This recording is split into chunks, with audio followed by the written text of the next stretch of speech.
You ever notice how silence can feel louder than fire? That night, I learned it firsthand. The flames ate the edges of the box before the laptop even hit the coals.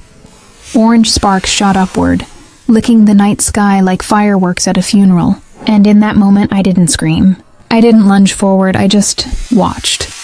I remember the way my daughter's breath caught in her throat, the way her little hands froze midair, trembling, as if she could somehow will the fire to spit her gift back out. My parents laughed, sharp and careless. My sister smirked.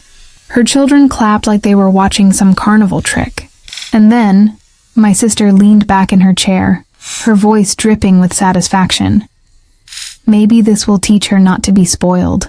And that was when I smiled. Just a quiet, steady smile, the kind that makes the whole room shift. Because the truth was, it hadn't always been this way. When we were younger, my sister and I shared everything. Clothes, secrets, even the same bed on stormy nights when lightning rattled the windows. She was reckless, wild, daring me into adventures I never would have braved on my own. I loved her for it. But love rots when it's one-sided. The change was slow at first. Compliments wrapped in thorns. How nice of Mom to give you that dress. I guess she feels bad you don't look good in anything else. Tiny cuts. Easy to laugh off. Until they weren't. When I got married, she didn't toast me. She whispered to my husband, "She's fragile. You'll have to be patient." When I bought my first home, she stood in the living room, lips tight, and said, "Cozy, like a starter house. Don't worry, you'll upgrade one day." And when my daughter was born, my light, my joy, that's when the jealousy curdled into venom.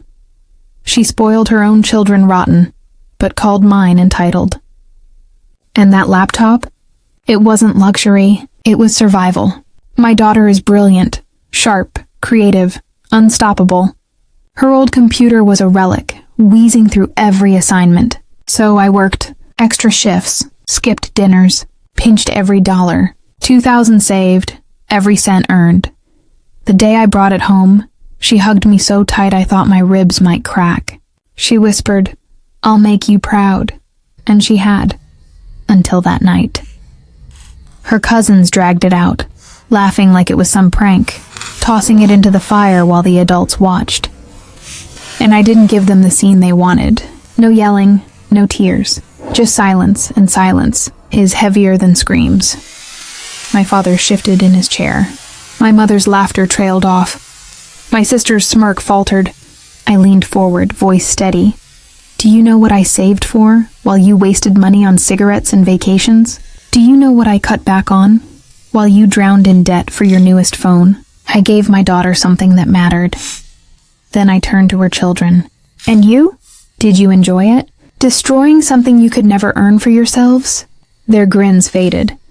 My sister bristled. "Oh, come on, it's just a computer. She'll live." And I smiled again. "You're right. She'll live.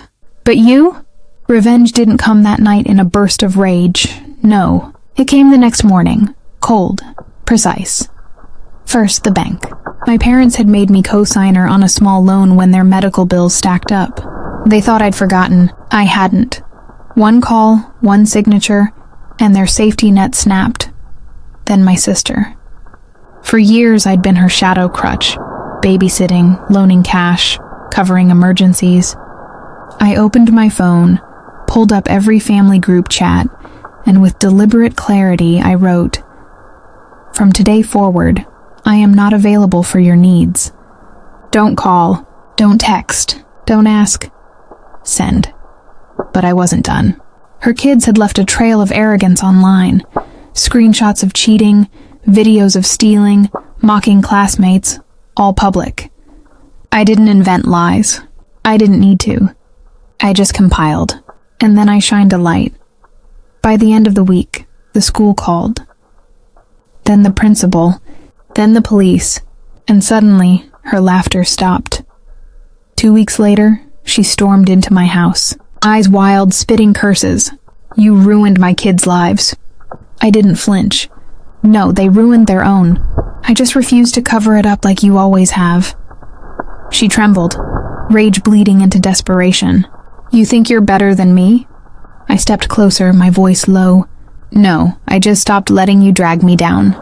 And now everyone can see you, for who you are. For the first time in years, she had no words. Her mouth opened, then shut. Silence. That night, my daughter sat at her desk, working on a replacement laptop. New. Faster. Bought with the money I saved by cutting ties with the people who had only ever tried to clip our wings. She looked up at me, eyes shining. Mom, was it worth it? I placed my hand on hers.